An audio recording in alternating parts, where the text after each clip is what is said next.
across this line. I dare you, motherfucker. Across this one. Electric sparking wires exposed. Scrota cuts deep where the truth erodes. Rebel in the trenches, voice explode. This the HLS, the code overloads. I find myself doing that using a dash and not a semicolon or semicolonic. Oh, it sounds bad. I do love semicolon though. Why does that do like semicolonics? No. If you were to describe how and when to use a semicolon, how would you say it?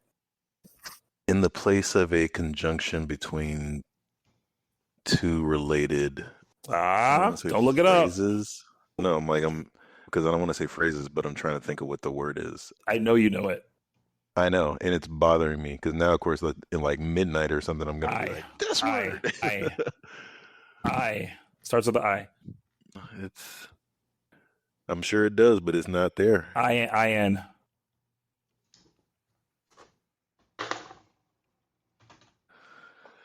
INS. No, I wasn't. It's two words. Then we weren't gonna say the same thing then. No, I know it is. So the word I was talking about was insubordinate clause. Ah, okay. And See, clauses. I know you were thinking about clauses, but there's two types of clauses: insubordinate clause and subordinate clauses. An insubordinate clause can support itself, so essentially it could be its own sentence, but it doesn't necessarily have to be. Yeah. Clause. What does that even mean? I don't know. I don't think I could say it again. Yeah. It's the verbal. But we got internet, so here we go. There we go. All right, we're on, guys. Insubordinate clause. You just started recording? No, we've been recording this whole time, man. Oh, Yeah, I said it a little while ago. So everybody, welcome back. welcome We're back. We're Season back. 2. We're back in black. HLS in black. Podcast. Yeah. Boy, Podcast. has a lot happened since a lot of last season. Jeez. So the new intro, new outro. Oh, word? Yeah. Oh, Why not? New season. Do like anime. I really like what we had before, though. Okay, we'll try it out. And if you don't like it, then we'll just back. All right. Yeah. Yeah. So much has happened. So much has happened. Oh man, so much has happened. I got lots of stuff I'd like to talk about. All right, then.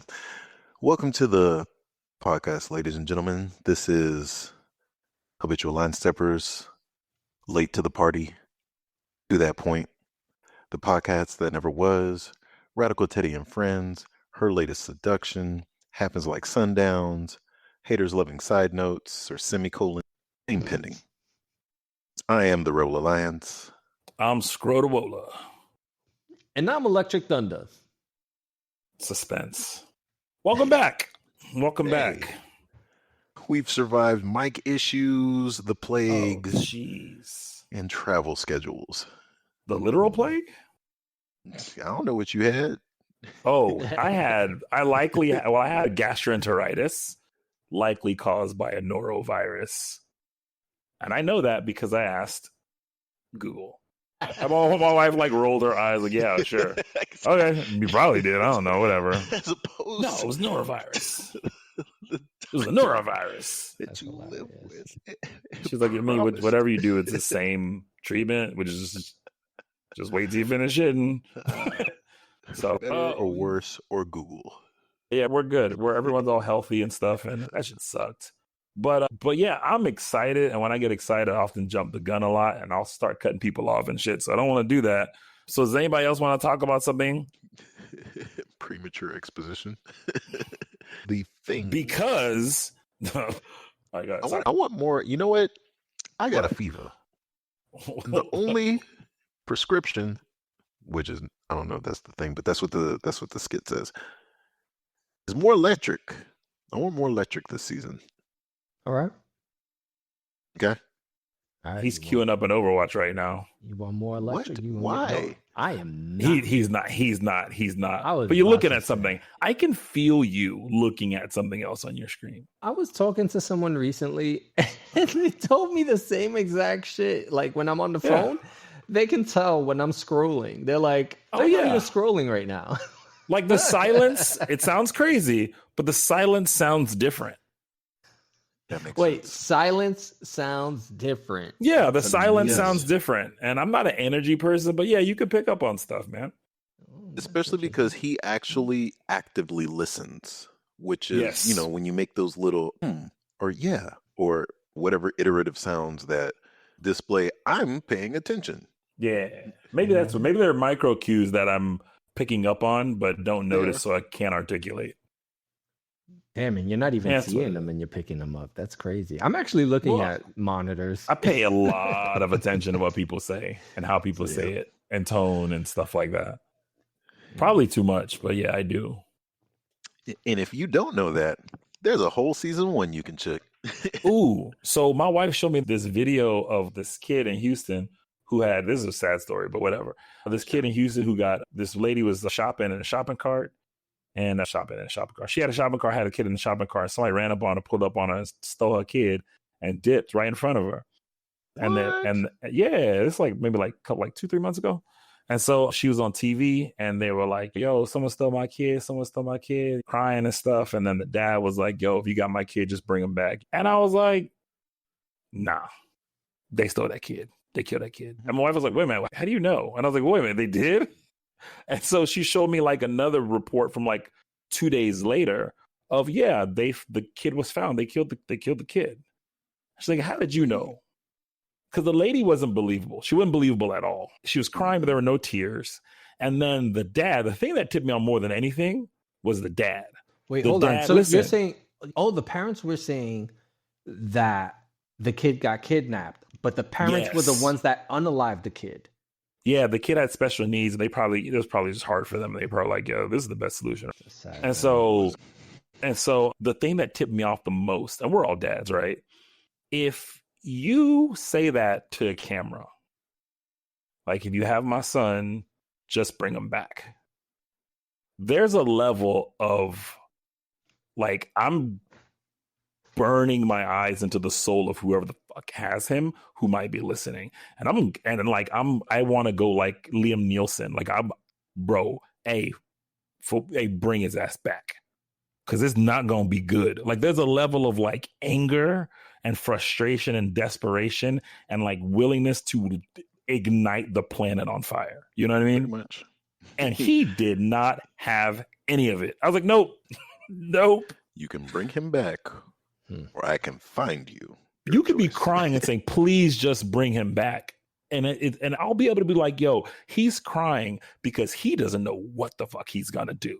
And whatever it is, it's probably going to be bad. Like that's in that voice and in the eyes. There was nothing in it. I didn't feel scared. I should feel scared when the father looks into the camera and says that like, yo, I don't have him, bro.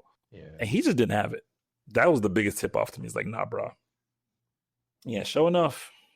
The mom was acting weird. My wife picked up on like all the little motherly cues too. The mom was acting weird. And I was like, oh, I gave him the benefit of the doubt because that's crazy. And the dad, I was like, nah, bro.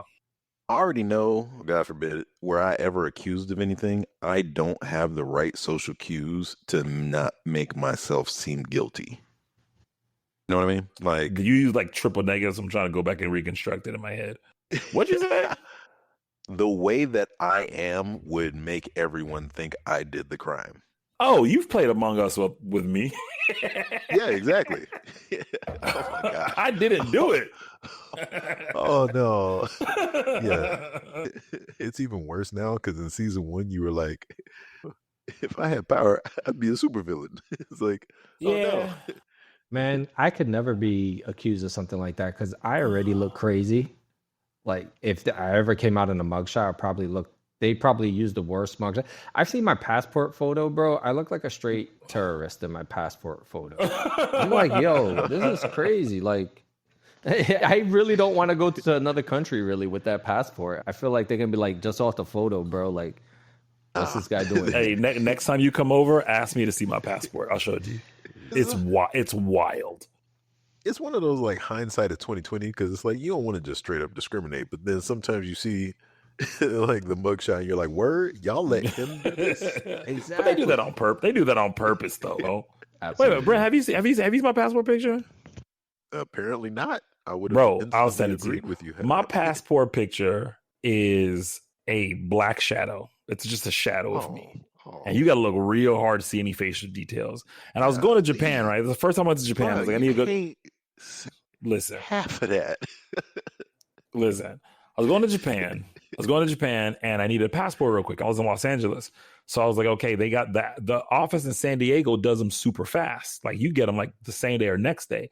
So I take the train down to San Diego. I jump out on the train station. I'm like, oh, damn, I didn't take my passport pictures. But I look on my phone. There's a passport picture place right next to my passport appointment. I got like 20 minutes before my passport appointment. So I'm like, all right, cool. So I go to the passport picture place. And then there's some old, like, I don't know, he looked like he's an old Jewish or old, like, Eastern European dude. Like, he just old and from a small town where the local doctor was the shoemaker. You know what I'm saying? And so black skin doesn't know how to light it. Bro, took a picture of me. I look at him like, bro, that's too dark. He's like, no, it's fine. This is the same settings I use for everybody. I'm like, first of all, I'm sure they are. I'm over here. He's like, it's fine. It'll work. It lightens when I'm like, all right, bro. I take it and man, they give me this picture. I look like a straight up silhouette. I'm like, I'm going to get stopped every single time. But surprisingly, they don't stop me. I don't know how. This is the darkest picture I have ever seen. The background is almost as dark as my skin. That's how bad it is. It's bad. It's as bad as it sounds in this audio right here. Golly.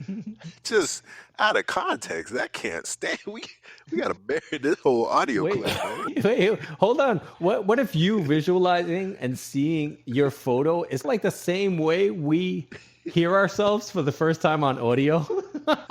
I'm going to just say right now, every last mental image every one of y'all had is racist.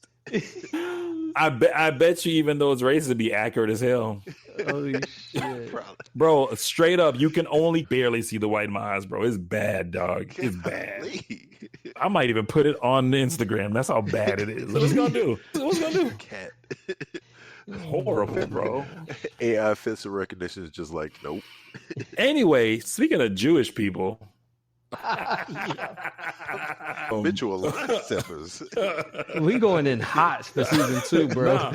No, I just recently watched this interview between Ta-Nehisi Coates and Ezra Klein. I don't know if you know who those two people are, but Ezra Klein is a column. You know, which one do you know? Ta-Nehisi.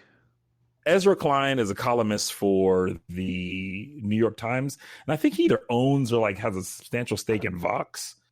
And he's a liberal dude. And Ta-Nehisi Coates he's black. He's a writer, and he is all the right kinds of black. He's a down brother. He's like our generation's James Baldwin. I know what you meant. I was going, yeah. I'm glad you. No, you should have corrected me. I was going to finish the sentence. But Ezra Klein is a liberal dude, and he wrote this piece on Charlie Kirk. Okay, and he eulogized this dude. Right? Eulogized them. And Ta-Nehisi Coates wrote a response article to it. And he stripped this dude down in the most poetic, the man, like, if you've never read the man's work, he does not waste a single letter in his writing. And he just eviscerated this dude, like, intellectually. And they're friends. Like, Ezra Klein and Ta-Nehisi Coates are friends. And it was great. So Ezra Klein had a podcast. He has a podcast, and he brought Ta-Nehisi Coates on as a guest, where they would please tell me his first question was, but how do you really feel? Yo, it's a short read. If you haven't read it, it's a short read. It's great. Yes, he brought him on with the podcast, and they were it was a whole thing like, hey, we had a very public argument. And gave Ta-Nehisi Coates a chance to explain himself.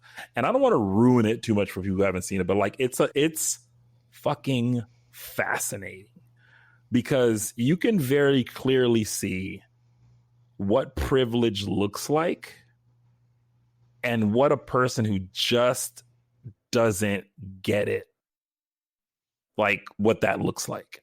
Like they were talking about political violence. Ta-Nehisi Coates is like, political violence has been like a part of the black experience forever. Yeah.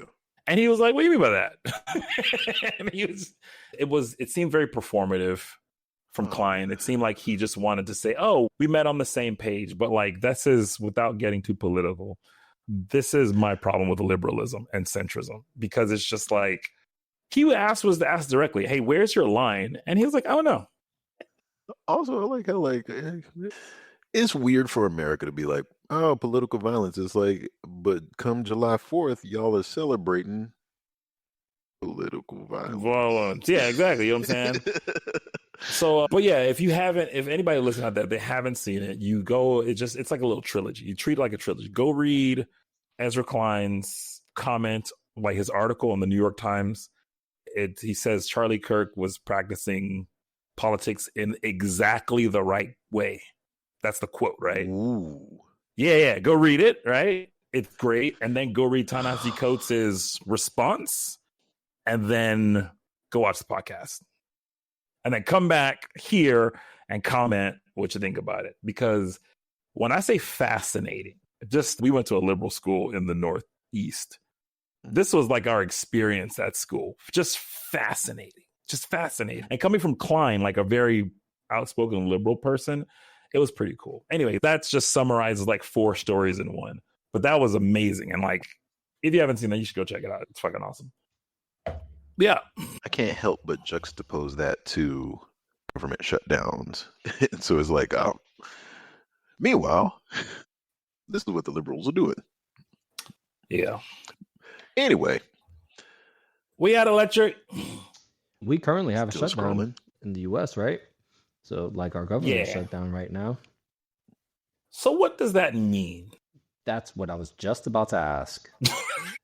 Wait, but before we get to what does that mean, what is the catalyst for this? Like what caused? Oh, the spending bill. They want the Budget. The budget. The controlling party wants to reappropriate funds out of. They want to cut Medicaid, and use that for tax breaks for wealthy people.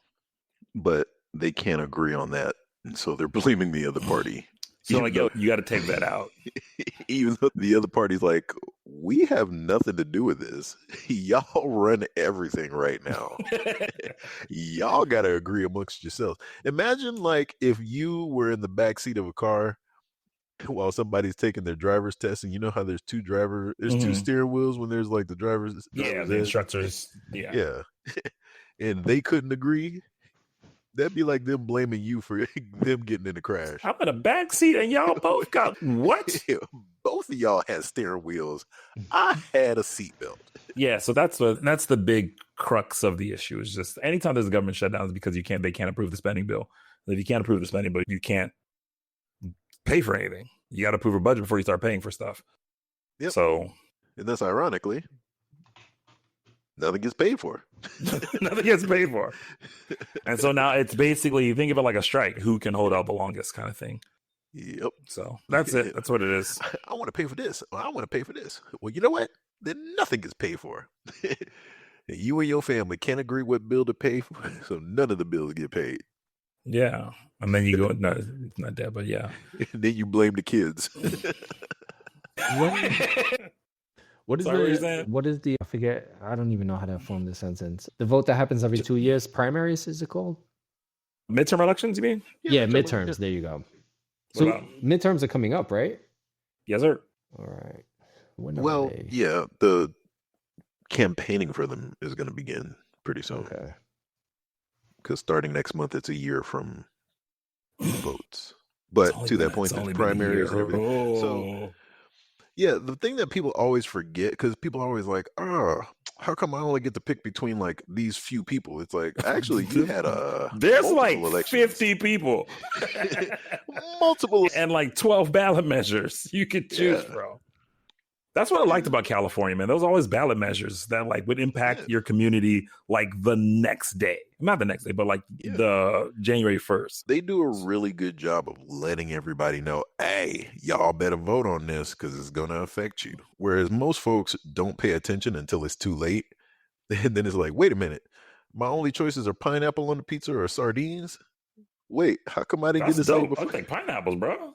We out. We out. To some people, those choices are equivalent, and some people are like, man, I want pizza no way. So then they feel some way that they got to eat pizza with sardines on it, when it's like, or they don't pick a pizza and then complain that they're hungry. Yep, exactly. It's like, bitch, I hate sardines, but I'm full. It's like way back in March and stuff, we were voting on if we're even gonna have pizza. You didn't say nothing back then. So yeah, Yeah, y'all's former state has an interesting primary race. Oh yes. Incredibly interesting. Yeah. And then they've also they could make a mini series out of it interesting. Yeah. The state's so liberal that it pretty much there's one party. And so the primary is where you vote for who's going to be the candidate of that party. Yeah. And pretty much that party wins. So of the 60-something people who vie to be the person, there's iterative elections to finally whittle it down to this is going to be the party's candidate. And that dude inevitably wins. Do you know the dude that's going on in New York right now, Electrik? Nope, I don't. It is a Ugandan Muslim who looks Hispanic socialist. And he is winning by like a crazy amount. They're like, he's gonna be a new mayor. I just can't wait for him and Lin-Manuel to like stand side by side. No, don't do that. Oh, fuck. I can't get the picture out of my head now. So his name is Zoran Mandani, and he's a bit of a mover and shaker. So if you haven't heard of him, then go read up on the dude. Dude's pretty fucking awesome. Remember that time I was making fun of the rent is too damn high? The party? The rent's too damn high. He's like, look, I don't know it what worked. About. He got pretty far. Well, Zoran did a vastly better version of that. Yeah, as I'm saying, it worked. Because like that dude, they were like, okay, cool, but what do you want to do about a crime? And he's like, look, I don't know about all that, but I know the rent is too high. Zoran actually had answers for the rest of the questions as well. Have you seen that meme, Electrik? The rent's too damn high? I know about the video, dude, not a meme. That did it. Yeah. That dude's crazy, dog. That was like 15 years ago at least. That was a minute ago. Yeah. Is that dude still alive? But he's probably not alive. Jimmy McMillan? No, he's still alive. He's 78. Yeah. He's he's a Republican. He's a former Black Panther. That's what I'm like. What happened, Jimmy? Oh, no, he's not a former Black Panther. A former Black Panther and ex-Madam were running with him. Okay, got it. Never mind. Okay. Oof. I was like, how you a former Black Panther and a Republican? That should still make my head almost exploded. Only in New York. Oh, yeah. I expect to see some shit like that in New York, maybe Louisiana and Florida. Oh man. But okay. Yeah. Anyway, so wow. For we don't really talk about politics. We're just wedding an amuse-bouche. What is an amuse-bouche? It's an amuse-bouche. Tonight you're saying a lot of things that I'm like, I don't even know English anymore. Like, you're saying so many things. Technically, that's French. So okay. Yo, that's hilarious, man. Yeah, it's like literally it means like a mouth amuser, but it's like a small. I know that's why we say. Please elaborate. That's why we don't say it in English. But think of it like a small entree, like just. It says a small savory item of food served as an appetizer before a meal. Yeah, it's a fancy way to say like it's a mouth amusement. Jesus. Exactly. Amuse-bouche. Yeah. We're learning. We're learning every day. Pre-appetizer. I learned that word not too long ago, and I like try to use it every chance I get because it's a fun word to say. Yeah. Words to say, term to say. It's when you go to like a fancy restaurant. Like, so one thing that we are going to try to do is we're going to try to have some more guests on the show. Yes. I think we had one guest in season 1. And it was a highly viewed and a highly talked about episode. So some of the conversations I've had with some of the viewers have been pretty good. So and I think as much awesome as we are, I think having other voices in here will make it even awesomer. So swing it. Even awesomer. What is it? Demonym? The actual conjugation of awesome. It's not a verb, it's an adjective. Well, that's why I'm like, not conjugation, but I don't know what the variations the superlatives.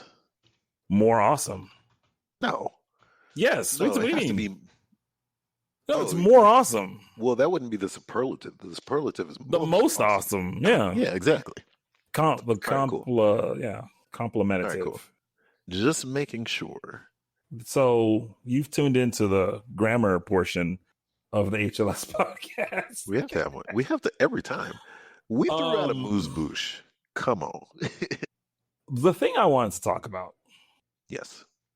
I am at a very interesting time in my life. I run a consultancy that helps companies get started, grow, do, awesome things. Oftentimes that involves like automation, AI, and stuff like that. And just like any other small business, you go through times where things are awesome and you go through times where things are quiet. And I'm trying to expand myself, right? And so I'm realizing that I've always had a talent for helping other people's businesses and stuff like that. And applying those to mine usually go a little slower, right? But I realized that my feed, right, on the internet has gotten all like focused on like gurus and like take this course and all these people who are the top sellers, top marketers, top this, one neat trick to do this, the one thing you got to do that. And I've never like promoted myself like that because I always felt sleazy and snake oil salesy. But I always help people like very directly, things that I know I can prove and know I can do. A lot of times I felt like, dang, I'm not doing enough because I'm seeing all this stuff online. And it's just like, dang, these people are growing businesses X amount of times and they're making X amount of money a month and all this other stuff. And to be honest, like for a while, even though I was doing well and helping people out and like making money and stuff like that and growing the business, I felt like I wasn't doing enough. I felt like I was like messing up. I felt like I was falling behind. And when you have a family and stuff like that, it's like I'm letting my family down and not being the man that I need to be for my wife. I'm not providing and stuff for my kids. And I found myself getting like really down, which is weird because if you know me, confidence is not a thing that's like lacking with me. I get sensitive and stuff like that, or just like anybody else, but I'm gonna love myself. Like I'm not unconfident. So anytime I feel like that, I'm like, yo, something's wrong. And I took a step back and I realized that like the algorithm is making me depressed because it's like success porn, but not everyone's successful, dude. It's impossible. And I was talking to Electrik about this, talking to my cousin about this. If a person is making $400,000 a month with their business, why the fuck are you selling me a course to do the same thing? I'm not going to do that. If I'm making $400,000 a month, I'm not teaching nobody shit. Not because I'm greedy. It's because like, why? And why would I teach a course that cost $10,000, $12,000?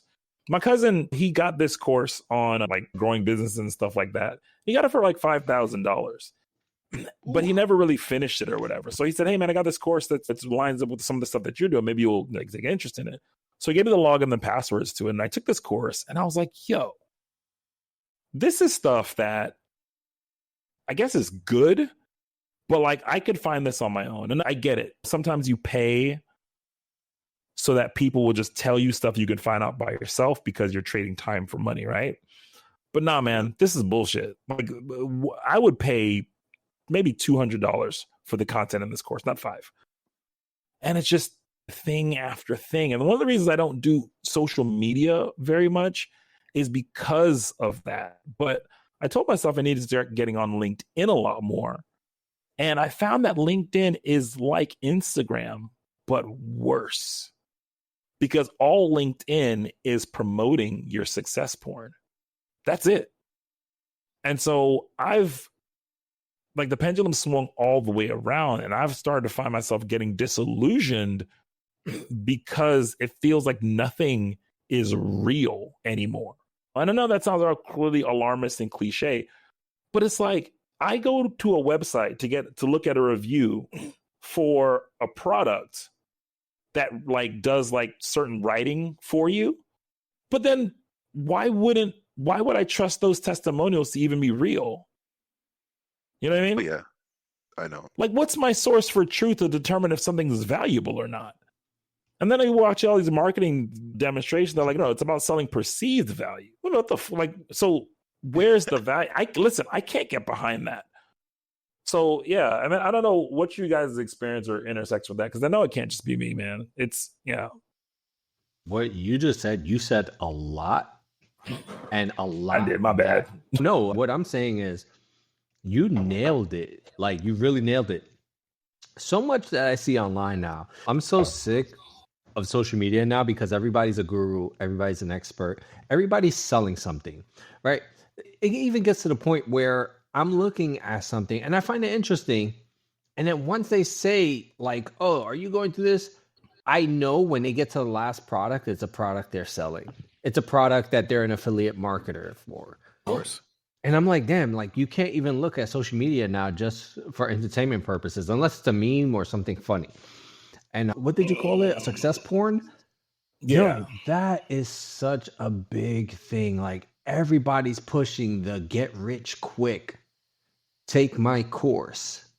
I'm going to help you. You're going to break out of the matrix. Everybody's pushing that right now. Yeah. It's so sickening. And then also, like, on what you said about, like, what you read in the reviews, I trust no reviews anymore.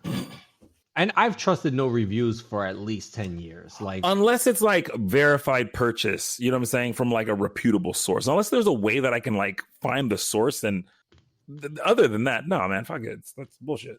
Yeah, you really nailed it. Star reviews. Say that again, Rebel? I said, I mainly read the 1-star reviews because I'm like, Yeah. show me what you know, show those me are what you real. didn't like about it.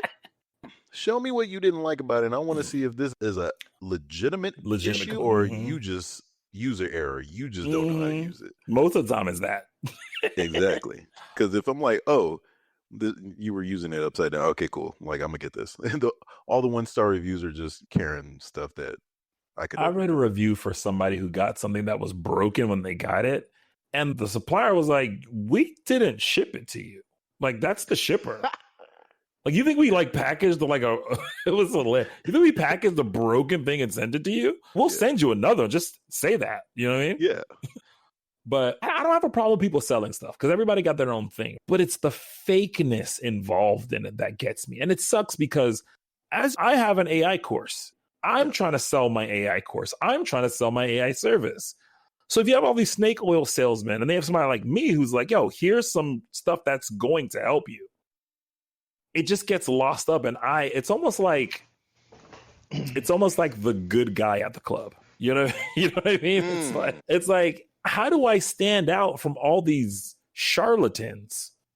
That you said the snake oil salesman, because there was this Muhammad Ali post that I saw, which at this point I don't even know if it's real or not, but he was saying if there's 10,000 snakes and 1,000 of the snakes are harmless and they might even be on your side, he's like, what am I supposed to do? Let in all the snakes, hoping that the 10,000 snakes surround me and fend off the other snakes from me? Yeah, it's from an interview. It's from an interview.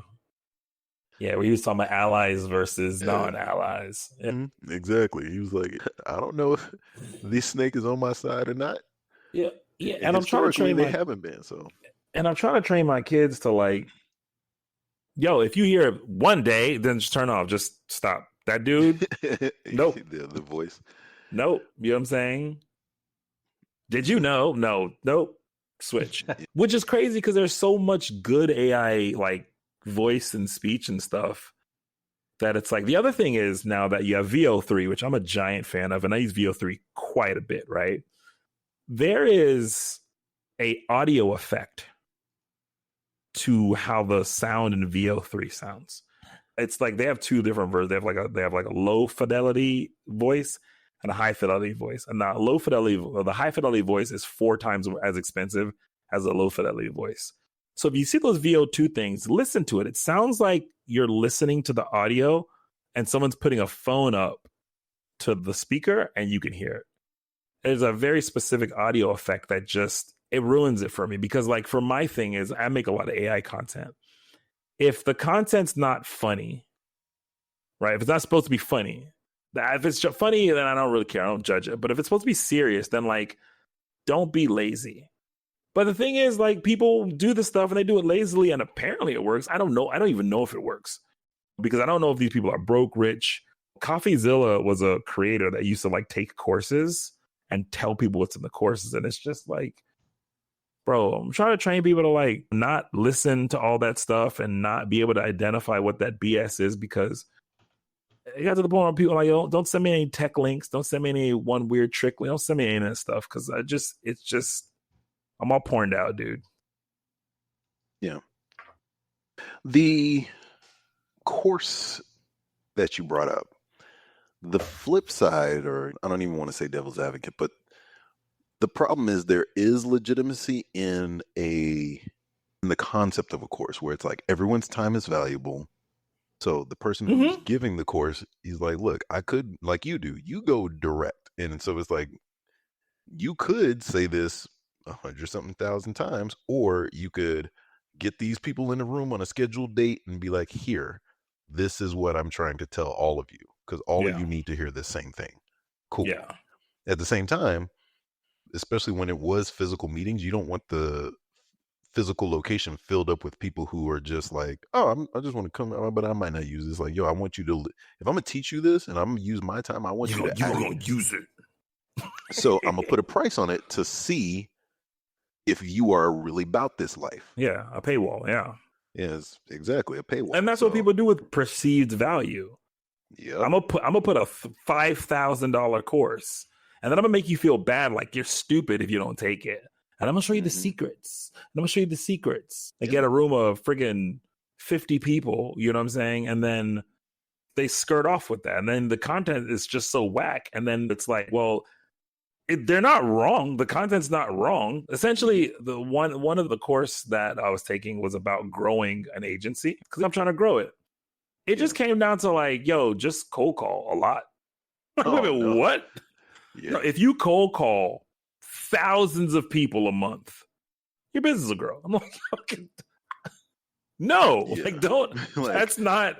They're not wrong. They're not wrong. You know what I'm saying? But like, no. So we used to have a trading course, and shout outs to everybody who took our trading course. Oh yeah, I listened to it a little bit. Yeah, but to that point, to your point, everything that we taught could also be learned on your own time. And I'm sure some of the people that took the course did try to learn it on their own. But again, you're trading. Exactly. And you're trading time for money. Exactly. Or learning how to make money.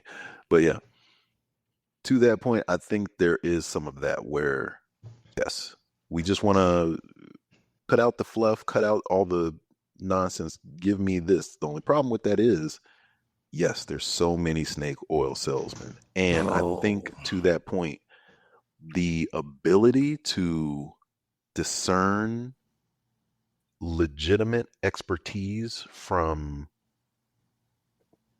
hustles is going to be an increasingly valuable skill. That is a perfect way of saying a course on it. I hate that you're right, but that is a really good way of saying that, because that's that's the realm that I'm stuck in. Anyone who's ever worked with me or taken this, like the product, like I work really hard to make sure that I'm not wasting your time. You know what I mean? And so I'm trying to figure out how I can make that more believable without sounding like the next person that said the exact same thing. It's crazy. I think going back to your course, your course was very straight to the point. It shows you what you need, and it was like less than $20, right? And you have hours of useful instructional videos. Whereas someone else, like a lot of these influencers are out here talking about, oh, it's $400 or $500 for our course. Come and take it. That's and cheap. It's like cheap. Yep. And on top of that, your course not for everybody. Also, no, I'm saying they usually. No, I'm saying they usually charge way more than that. That's what I'm saying. But go ahead. Sorry. Yeah. Let me think. I took a course, somebody's online course, for like $400 or $500 a few years ago, and I feel like I didn't really learn too much from it. A lot of the stuff I saw in it, I was like, I already know this stuff. So I felt like I didn't get too much value out of that. It's by design, man. It's by design. And then nowadays with YouTube University, it's getting easier and easier to acquire this. This is about as closest to the Matrix as we have been, like, where I want to learn how to fly a helicopter. It's like, well, here's a 20-minute YouTube video about how. At the same time, I say that, but I watched a video on how to break some retaining wall blocks. Spent a whole Saturday. This man used a spoon and a hammer. Pretty much out there trying to break some rocks. But how many videos did you watch? I've watched about maybe 3 or 4, and they all did the same thing. So I'm like, okay, I'm not seeing anybody say anything that's like, that's stupid. That'll never work. So I'm like, okay, y'all are all saying like, the way you described you doing that to me, I was like, yeah. And to that point, I was always very critical of the videos because I'm like, no, I want to see start to finish, no cuts. No... They make cuts. They make cuts. Yeah. Like, and so I kept looking for a video. I'm like, hey, but for real, I don't want to see any cuts, any edit. I want to see you start this brick. I don't care if it takes like an hour-long video, fine. But of course, that doesn't exist. And so inevitably, so your man put the chisel on it, hit it, and it cut to being broken. He did a sped up version. Yeah, exactly. And it was like, you see, boom. And I was like, that's your telltale right there, bro. That's the snake oil salesman shit I'm talking about. Exactly. Like, I'm sure that their method will work. Oh, man, I'm sure if I hit this brick long enough. Bro, if water runs on that brick long enough, it'll cleave that mug straight in half, bro. Like, perceived value versus value. It's taught me a lot. It's taught me that, first of all, my course is $20 and it should not be $20. It's on a platform that's significantly undervalued my course, right? Yep. So I'm in the process of moving that course out so I could charge what I think is a fair price for, which is significantly more than $20, right? So it's taught me that, right? But it's also taught me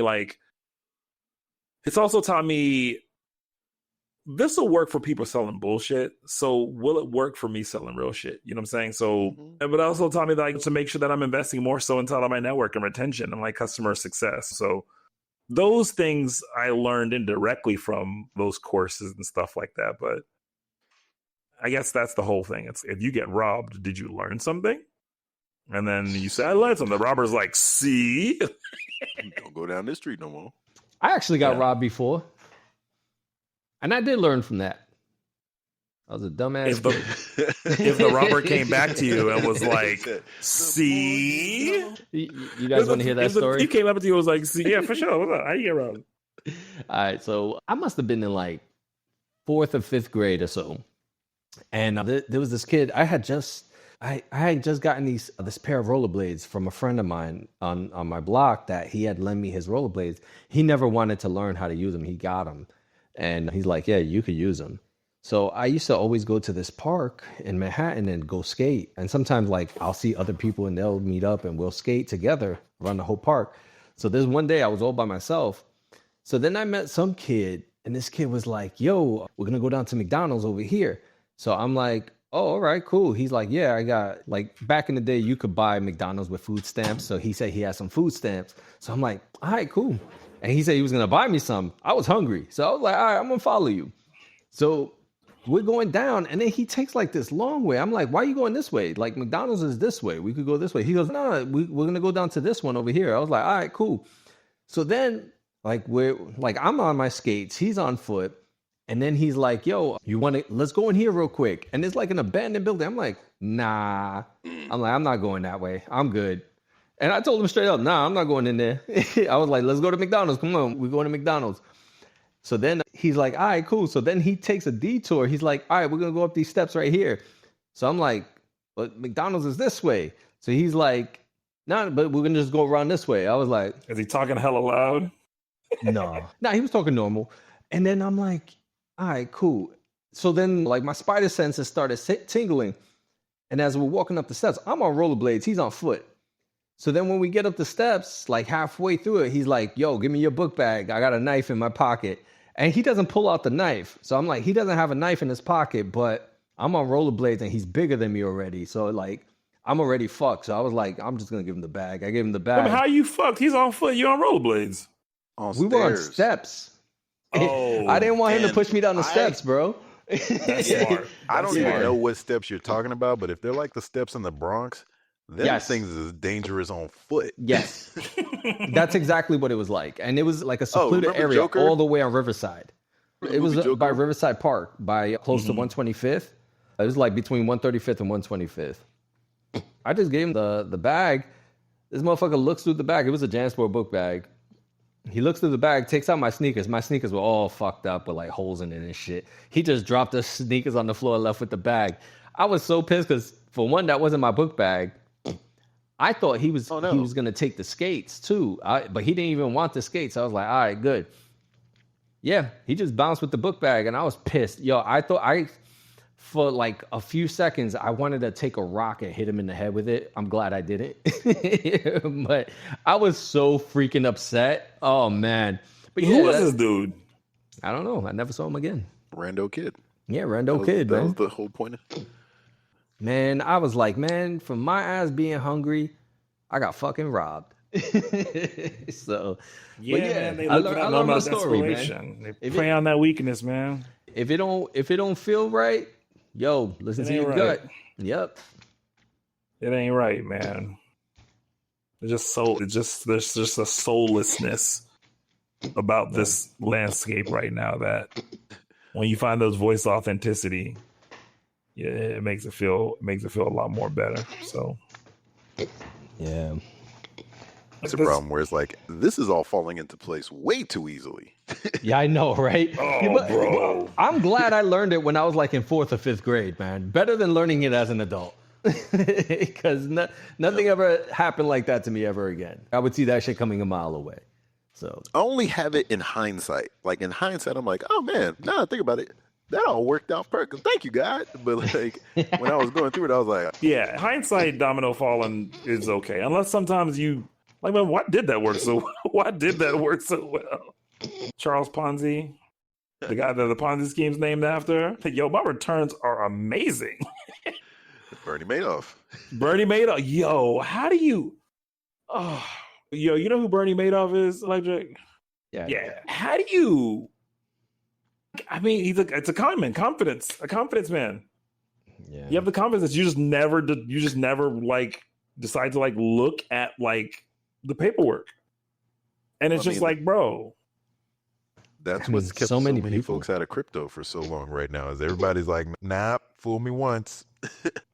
And so now everybody missed, like, to that point, I'm sure there's somebody who ain't mad at Bernie because they're like, look, I got in on the ground floor. I got out. I made a ton of money with Bernie. True story. Yeah. Yeah. I'm sure if crypto ever like falls apart, by the time it does. That's what it is. Everyone's like, yeah, everyone's going to get screwed, but not me. Right. Not old Gil.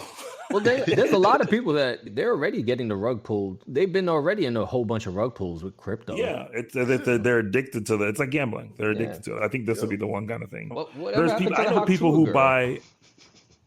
I don't know. She had the Hawk crypto Hawk and coin. Yeah, Hawk coin, and that was a rug pull, and like everybody wants to sue her, and now like her 15 minutes of fame is up after that. So yeah. Oh, we could do a whole episode on crypto rug pulls. Oh man. Yeah, she's supposed to be in movies and stuff like that, but not no more. Yep. One bad crypto scheme. Yeah, Coffee still need to get back on it, man, because like I know people who have bought so many courses, and I think it's an addiction. You know what I'm saying? Like, yeah, success. And statistically, most people ain't gonna be successful.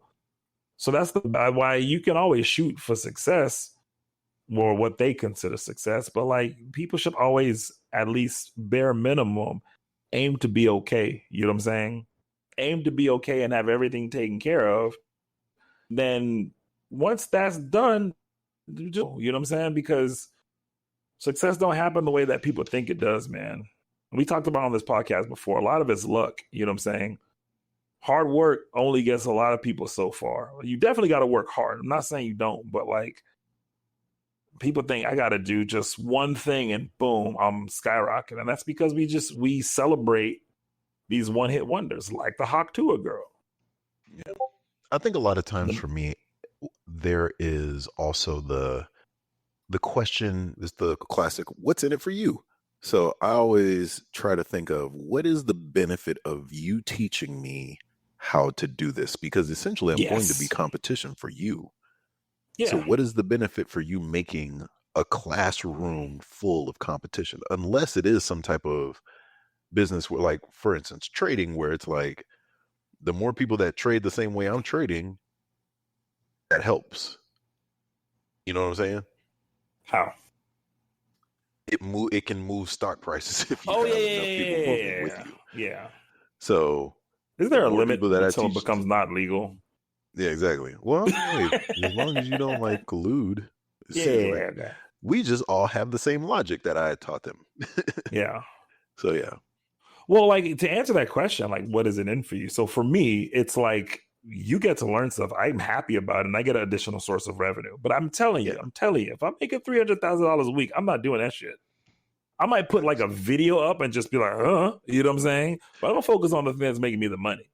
And if these people are focusing on courses, then the courses are making them the money, not this thing that they're saying makes them $1 jillion a week. You know what I'm saying? For the course people, the charlatans, at the end of that little course that I took, they're like, at the very least, you know how to make a course on this course. I'm like, what? Yep. That is the wackest consolation prize. Because if I feel like I got scammed in JIP, you're basically telling me, well, now you know how to scam people too. Motivational speakers. With a straight face. There's a lot of them where it's like, and you can be anything you put your mind to. But you knew that. But now that you knew that, you can make a course too. What? So I guess I'm gonna go back to the question: with motivational speaking, or whatever, how do you know who the real ones are? So hard to tell now, man. How do you find real examples of someone's success and then interview them to say Outside of your network. Yeah, exactly. Because I don't know that you would have access to a lot of people to be able to say, oh, I see the effects of you taking their course. Yeah.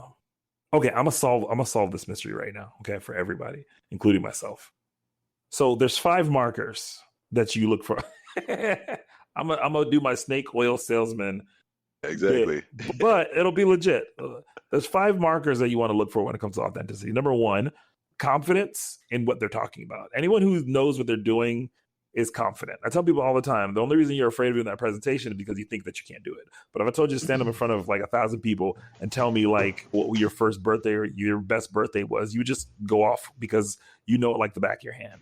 So confidence in the subject matter is always a good indicator, right? I think humility when faced with things you don't know.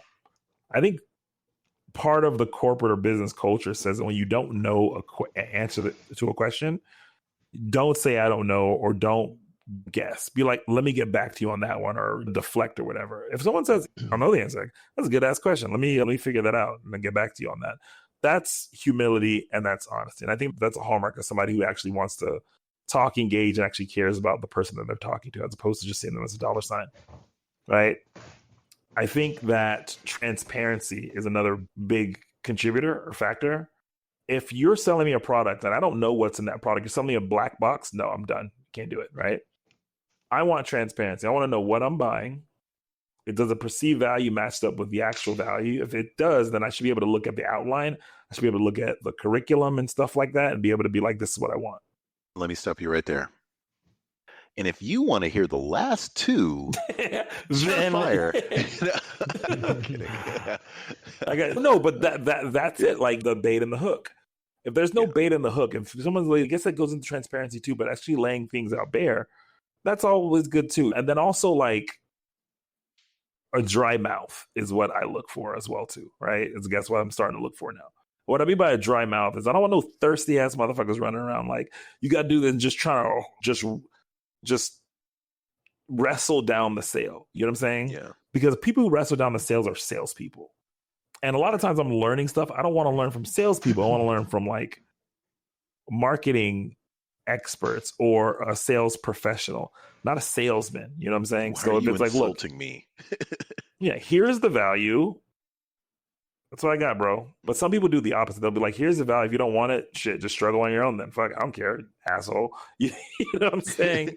They'll like neg you into that. And it's like, as if there's a guilt-free environment that's devoid of FOMO or devoid of negging or condescending. I only work with serious people. So if you're not there yet, don't worry about it. If it's devoid of that kind of stuff, the environment is actually welcoming. Like if it's not cool with you and you can't do it now, that's fine. Like just come back later on, or like just give me a holler, we can work with something. Like that's cool. You know what I'm saying? But yeah, I guess those are the 4.5 pieces. Thanks, bro. Okay, cool. I was so thinking I missed one. No, because I only see 4. Yeah, well, you added the other one, and I was like, kind of part of the other one, but yeah, so yeah. Oh yeah, like the why are you insulting me? Yeah. To that point, I think what I do now is when I see the ad that's like, I'm gonna give you the top 5, I take notes of the bulk of what they're saying, and then I Google from there because I'm like, thanks for pointing me in the right direction. I'm not buying your course. I'm gonna go figure it out from here now that I know like terminology. And we're also at the point where now you could Google like, what is this GBT, tell me what the crux of this person's course says. It's like, all right, summarize this person's course for me. Yeah. So I don't want to do the work. I recently finished what you were saying, my bad. I did. I was like, I don't want to do that. I just want to pay somebody to do it for me, but that's part of the problem. I don't even want to pay somebody. Yeah, I almost signed up for, well, I went to a webinar, and these webinars always start off as if they're good. Oh shit, I got disconnected. Oh, oops, I turned my volume down. Sorry. Oh, goose. Yeah, what were you saying, Electrik? I didn't hear it. Yeah, I can hear you fine now. Go ahead. Okay. So I recently signed up for a webinar, right? Because I'm interested in learning how to buy existing businesses. So I see this guy on Instagram all the time. He's giving information and everything. So I was like, all right, let me try out his webinar. Let's see how much his stuff is. And if it's reasonable, I can join. I go in and he's like, spent an hour and a half rambling about all this other stuff, and then finally starts touching on things. He could have finished it in like 20 minutes, honestly, and tried to sell it to us. But then it was like literally nickeling and diming you for every single part of the business. And then all in all, this guy's going to make tens of thousands of dollars off of each person just so he can help them build wealth. And just like you mentioned earlier, right? Like if a person's making $400,000 a month, why would they want to help anyone else? And a lot of these guys that are doing these kind of courses and they become wealthy, I think they're not really wealthy yet, but they become wealthy once they get enough people in their courses and start paying for their services. Because just to sign up for his membership, like he was talking about, to speak to him for an hour was $1,000. That's somebody will pay it. Hey, I bet you somebody will pay it though. Oh, I believe it. He's selling the dream. I do consultations and bro, no. There's not much that I can tell you that costs that much. That's crazy. Yeah. You're buying access, not information. That's it. It's like the dinner with Jay-Z or $500,000. And it's like, even Jay-Z says, take the money. That's a better deal. Dinner with Jay-Z. That's a better deal than an hour with some guru. Because he's not going to tell you nothing. At least Jay-Z's an artist that you might really like. He kicks some pictures and be like, oh, memories for the rest of my life or something. I mean, that's a waste of money, but it's a better deal. And to clear things up, I'm not saying that if I'm making $400,000 a month, why would I want to help anybody? I'm saying if I'm making $400,000 a month, then whatever I'm doing is occupying the majority of my time. So I'm saying I'm not teaching the class because I'm doing the $400,000 thing.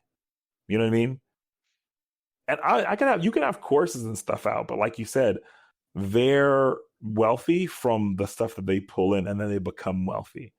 So when they say, "Oh, I run a business that makes X $1,000," they're probably right, but they're not talking about the business that you think they're talking about.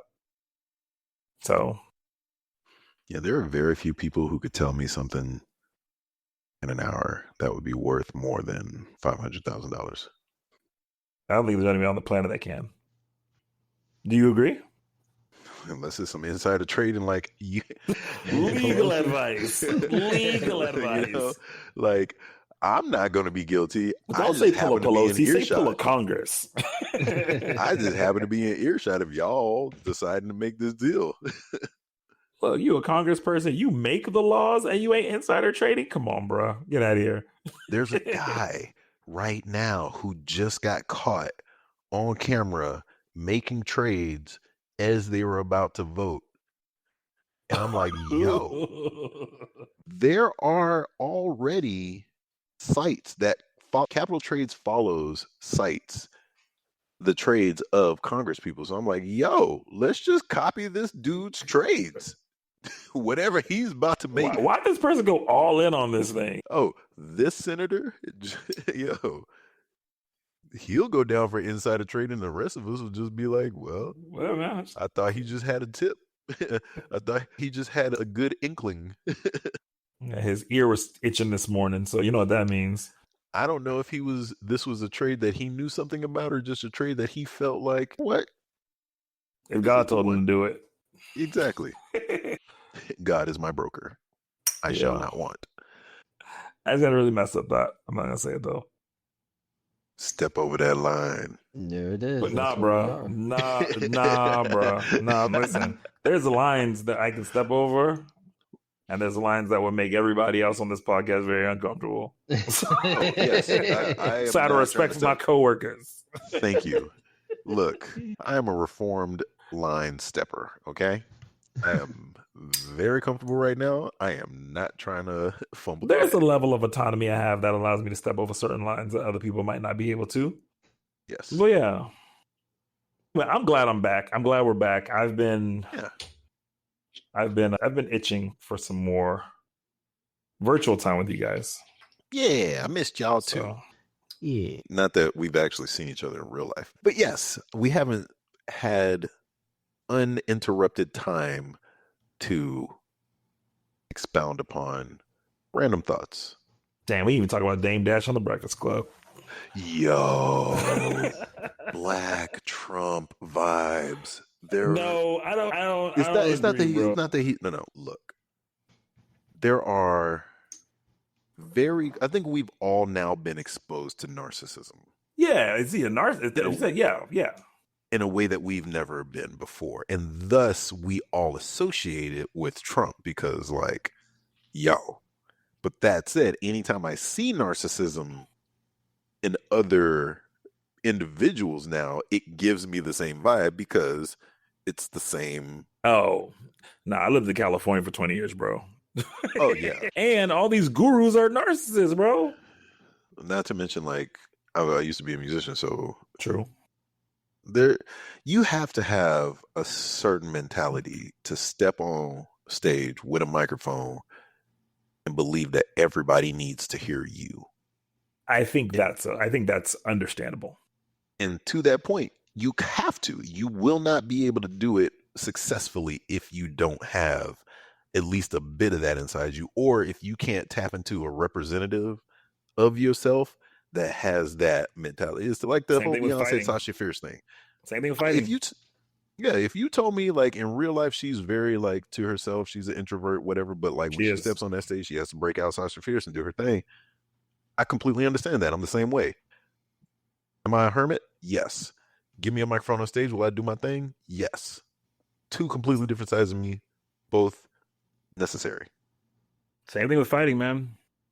Yes. I know the nicest people on the planet that are just assholes in the ring. Just complete assholes. To survive. That's all these hustles are. This is just their version of surviving. It is. It 100% is. We've so like I gotta, and they always have this rags to riches, scoop yourself out of poverty story. Yeah, I had a lot of everybody. It sells, but like they made their choice. Mm-hmm. For me, I'm gonna continue looking for a way to still do the same thing, but keep my soul clean. What'll be weird is as AI starts to do it. Starts to do what? I can give you the answer to this right after you buy my. It's like, oh my God! Don't give them ideas, please. Bitch, who are you? I don't know who I am. Do you know who you are? If you don't, try my course. It's like, no. Did you hear about Sora 2? No. Sora is OpenAI's video generating platform. I was like one of the first ones. People were like, oh, but it's actually super whack. And it's been whack for a long time. So they had Sora 2 came out and it's actually supposed to be pretty good, but it's like on invite only right now. And they'll slowly roll it out to paying customers. But they were like, yo, we're like gung-ho. Create whatever you want to create with like IP stuff. We don't really care. And so the idea was they were supposed to create like almost like a new Instagram, but for like AI generated stuff, which I'm okay with. Because like leave that shit on one side and leave the regular shit on the other side. Anyway, they are pulling back now because there was like all these people did what people do. And people made a bunch of stuff that's like really weird. And there's a video of Sam Altman, the CEO of OpenAI, being chased by a bunch of Pokemon. And he's like, how has Nintendo not sued us yet? Awesome. So yeah, so they're like, yeah, maybe not. So I don't know. The next few weeks with the AI world is gonna be pretty interesting. But oh man, I think this was a good first welcome back show. We're back. Yeah, we're back, y'all. Welcome back. All right. So the moral of the story is trust nothing. And then once you figure out what you're gonna do, make a course and sell it for a high price. Somebody will buy it. Yeah. Be authentic until that doesn't work. Then be whatever sells. Oh, wait. Before we go, I just want to do this for one of our listeners because he's been getting on us about putting out the new episodes already. So I just want to give a shout out to Nike Socks Yum. So yeah, thank you for listening, man. Yeah. Shout out to Nike. What up, Nike? I also like that Hope you this interrupted the closing. Was a good amuse-bouche for you. And if it wasn't, listen to the next 4 episodes and you will hear exactly what you need to hear to set you on the right path. We'll amuse your mouth some other way if this didn't work. So, Giggity. All right. And if not, you can buy our course. This has been Habitual Line Steppers Podcast. HLS Podcast, bro. This has been the HLS Podcast. Jesus. Late to the party, to that point, podcast that never was, Radical Teddy and Friends, Her Latest Seduction, Happens Like Sundowns, Haters Loving Semicolons. Yeah, and let us know what you think about the new intro, outro, and logo. Name It'd pin. be great. It'd be great. Word to the bird, Peace. girl. I'm going to figure out one for either AI or courses. It's in there. Oh, just use AI to do. Just use AI to do it. Humility Learning School. Yeah, There we go. take my course and I'll tell you how to do Gosh, acronyms. Can I get through the outro? You did it already. What the fuck? What the fuck are you talking about? You already did it. If that You is the already longest did it. outro, oh my god. He already finished it. He's jumped in twice. You finished it already. Just let it go. But you finished it. What's your name then? My name hasn't changed. Okay, fine. I'm Scrota. The Rebel Alliance. And this is Electric Thunder. Jeez. All right, we'll see you next week. We're back. Bye. Later, Gators. Barking at me. They're like, hurry the fuck up then. Take it too long, man.